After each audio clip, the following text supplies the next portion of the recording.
صوفیاء یہ کہتے ہیں کہ اولاد کے ساتھ بھی اس تمنا کا رشتہ نہ رکھو کہ وہ میری وفادار ہوگی اور میری وہ کل کو خدمت کرے. کمیٹی نہ ڈالو کہ یہ بچے ہیں تو بڑے ہوں گے تو میں آرام سے بیٹھوں گا تو میری پینشن لگ جائے گی، یہ روٹی کما کے لائیں گے. یہ تو کمیٹی ہے، اولاد تو نہ ہوئی.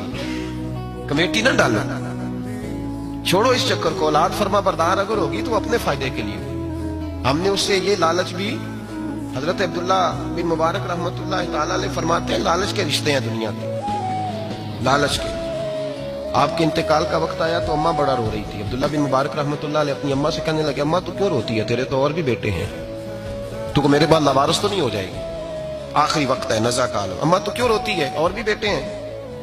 تو اماں کہنے لگی بیٹا اور بھی بیٹے ہیں پر جس طرح کا دھیان تو رکھتا تھا وہ نہیں رکھتے، جس طرح وقت پہ دوائی تو لا کے دیتا تھا وہ نہیں لا کے دیتے، جس طرح تو میرے کھانے پینے کا خیال رکھتا تھا وہ. کہنے لگے اچھا اماں اس کا مطلب ہے تو مجھے نہیں رو رہی، تو اپنی ضرورتوں کو رو رہی ہے کہ روٹی کون دے گا، کھانا کون لائے گا، دوائی. میں سمجھا تھا شاید مجھے رو رہی ہے. بیوی سے پوچھا تو کیوں رو رہی ہے، تو کہنے لگی تیری وجہ سے میری بادشاہی تھی، تو موجود ہے تو خاندان میں معاشرے میں میرا ایک وقار ہے، تیرے بعد تو بیوہ کی زندگی ہوگی.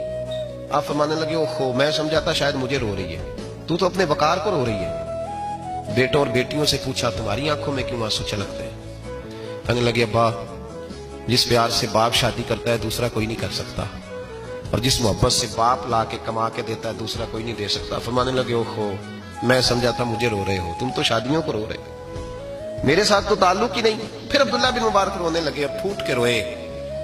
کسی نے کہا آپ کیوں روتے ہیں، فرمایا آج سمجھ آئی ہے میرے ساتھ اگر بے لوث رشتہ ہے تو یا خدا کا ہے یا محمد مصطفیٰ کا ہے صلی اللہ علیہ وسلم. آج سمجھ آئی ہے وہ میں نے جن کے ساتھ تعلق مضبوط کیا ہی نہیں، کبھی فجر چھوڑی، کبھی زور چھوڑی، کبھی یہ رہ گیا کبھی وہ رہ گیا، کبھی داڑھی کا پروگرام بنا کبھی رہ گیا. جن کے ساتھ میں کمزور تھا وہ میرے ساتھ مضبوط تھے، اور جن کے ساتھ میں مضبوط تھا ان کا میرے ساتھ کیا حال. یہ کمزوری ہے رشتوں میں، وفا نہیں.